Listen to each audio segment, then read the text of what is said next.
Hey everyone, welcome to the Inside Scoop. I'm Kara Suboy, CNET.com. Joining me is senior writer Stephen Shanklin. Hey, for joining us, Stephen.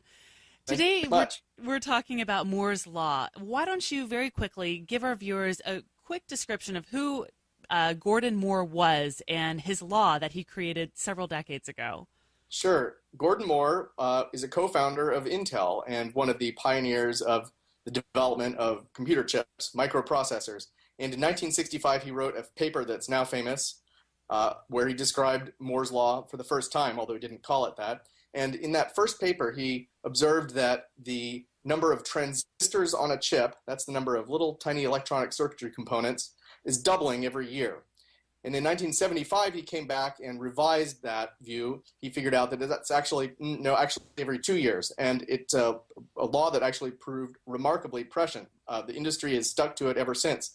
That's why we have ever more transistors on a chip, and that's why computer processors can do more and more. What used to fit on a mainframe now fits on a PC and fits on a smartphone. So it's basically the march of progress rule for the computer industry. Exactly. That's the reason I can have a very sophisticated smartphone in my pocket today. But what are some of the problems facing Moore's Law? I mean, can this really continue and keep up? Well, to be clear, it's had problems just about every year since its existence, and yet the industry just keeps on clearing hurdle after hurdle. So there are plenty more hurdles to come. Looks like we have at least a decade left in the current technology, and that uses silicon for a very important part of the transistor. What happens after silicon runs out of steam is kind of wide open right now, and there are a lot of options out there. And I think what's most interesting is there is a huge industry that is just maniacally focused on making sure computing progress continues, even if Moore's Law, precisely defined, doesn't continue. What are some of the solutions that they're coming up with? Like, are they completely rethinking materials or rethinking construction? Like, how are they going to do that? Well, currently the leading contenders use the same basic structure for transistors as we have today, but one of the most interesting ones is a material called graphene. So you'd leave a lot of the transistor the same, but for one little silicon channel, you could replace that with a little piece of a substance called graphene. That's a sheet of carbon atoms. It looks like chicken wire, little hexagons all stuck together. And under the right circumstances, graphene is a semiconductor, which means that it can transmit electricity or not, depending on the situation.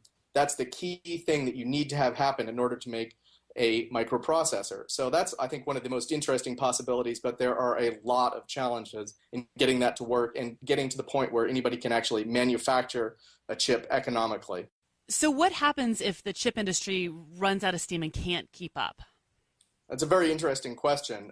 Right now, most of the people I talk to are not panicking by any means that might happen, but you have to ask yourself what would happen. And the most likely situation is not that there's some big cataclysmic moment where the industry falls off a cliff, but more as if a gradual tapering down or fizzling. There would be a lot of warning in advance if the train was going off the rails. So it wouldn't be a sudden thing. And there would be a lot of things that the industry could do to help pick up the slack. Improvements in software, improvements in how the processors actually work, and lots of other things. So I think that if it did happen, it would probably be a gradual transition, and when it was over, there would still be a lot of innovation. I think a good example would be the automotive industry. Internal combustion engines haven't changed profoundly in decades. You get extra things. You get anti-lock brakes. You get fuel injection, and you get maybe electric vehicles are radical changes. But for the most part, that's a mature industry. It doesn't change very much, but it's still a very big and very important and very lively industry.